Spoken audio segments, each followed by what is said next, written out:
This week we're going to be talking about my training program and why I do the different workouts that I do, so stay tuned. God, I look pretty buff with this lighting. I kind of like it.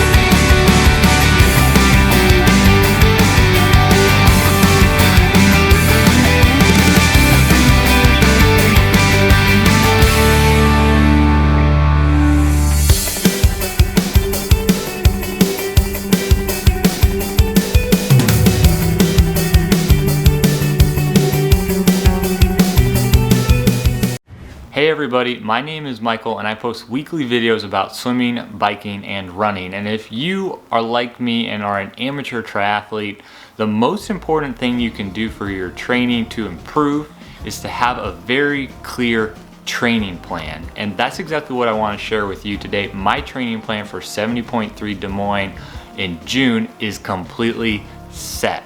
Currently today I use a service called Trainerroad, and I have been using that service for over 3.5 years now.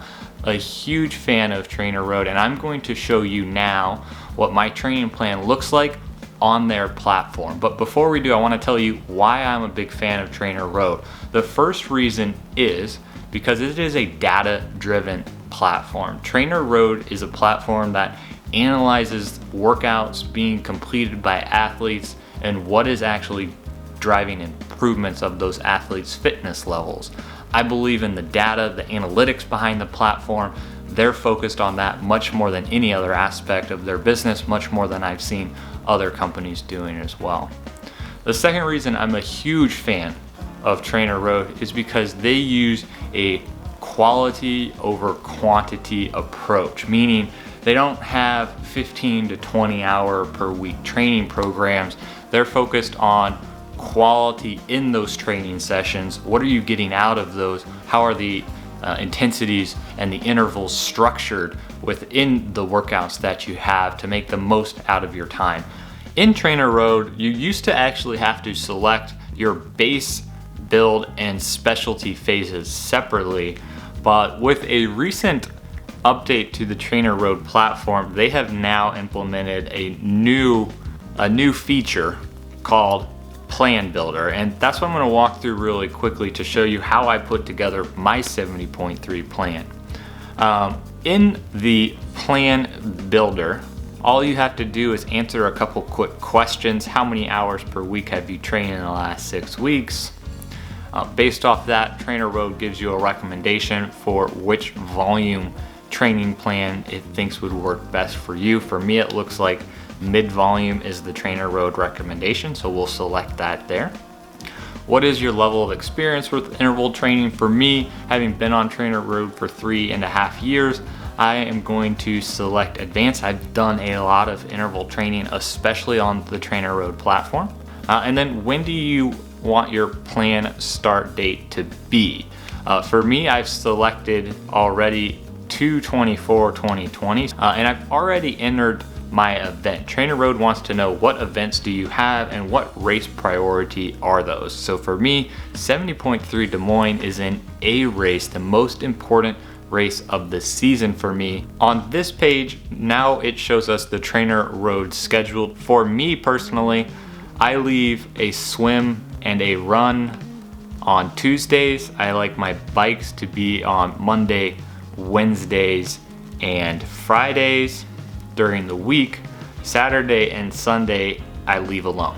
So this is the structure that I have personally, and then we click Review Plan, and that pretty much generates the Trainerroad suggested plan for us. And it already breaks it up into base, build, and specialty leading into the event, which is perfect. It gives us the exact balance of the workouts that we need. Okay, so now let's go back to my calendar because I've actually already uploaded that training program into my calendar and have made adjustments to it. So it's not exactly the Trainerroad prescribed program, but what I've actually done been to go into it and stripped out all the runs. I think Trainerroad, they do their best to build in the runs, but it's not enough run volume, it's not enough run intensity. So I've taken out the Trainerroad runs and replaced them with my own. And just due to time and being so far away from the race day, is I've actually removed the swim workouts from the entire plan and added swim workouts back in about 8 weeks prior to race day.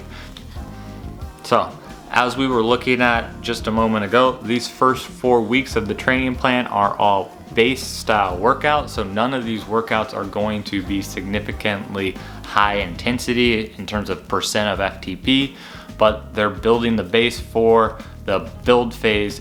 One other thing you'll notice in here, just from a structure standpoint in my workouts, are generally every single week I'm going to have bikes on Monday, Wednesdays, Fridays, and Saturdays. And my runs on Tuesdays are going to be speed runs where I'm really pushing the pace. My tempo runs are happening on Thursdays where I'm looking probably at about 5K pace or a little bit slower than 5K pace and extending those durations and efforts over time. And then Sundays are always going to be my long run efforts, anywhere between 90 and 120 minutes in length. If we scroll down here to March 23rd, now we see the start of the build phase, the week of April 13th. That's when I have slid in swim workouts again. So April 14th will be my first swim of the season, and I'm only planning to do swims at this point on Tuesdays and Thursdays.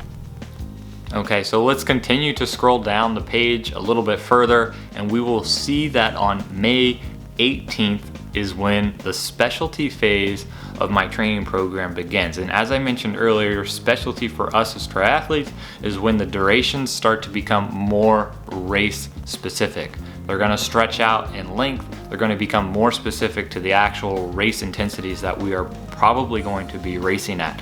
Let's check out what that might be. Perhaps a good example of it might be here at Gibraltar. Gibraltar is 105 minutes of continuous riding, and we're gonna be spending 90 minutes of it between 80 and 85% FTP. I'm looking forward to getting into the specialty phase and start really working on those intensities that are gonna be more reflective of what we're doing as triathletes at that 70.3 distance. If we continue to scroll down the page a little bit further from the Gibraltar event, on May 30th, we'll see my longest base run of the year on June the 7th. My long base run, 2 hours in length. All right, and if we go a little bit further down, on June 21st is 70.3 Des Moines. This training plan gives me every single workout that I need heading into 70.3 Des Moines. I am excited to begin this build going into that race. I'm hopeful that it will result in an awesome experience for me, a great result, and help set the foundation for the Chicago Marathon to come just, well, 3.5 months later in October. Now, if you haven't yet already, make sure to hit that subscribe button below so you don't miss out on any of this great swim, bike, or run related content to come. Next week's video is actually going to be a little bit different because I'm going to be climbing or participating in Hustle Up the Hancock here in Chicago, 1,600 and a bunch of stairs for the Respiratory Association of America, a charity I'm proud to support. So make sure you're subscribed to catch out on that video and a ton of other cool content to come. Before we go, I have a quick question for all of you. The question of the week this week is, how did you create your training plan? Are you utilizing a coach or another service? Trainerroad itself? Tell me below in the comments. I'm interested to hear how everyone is putting their training programs together, what triathlon training program has worked well for you, and perhaps maybe Trainerroad looked like a really cool option. If you want to try it, I actually have 3 free 1-month referrals to give out. Send me a message or put your email address in the comments below and I will get you signed up for that month free trial. Now, that's all I have. Thanks a lot. Appreciate you watching.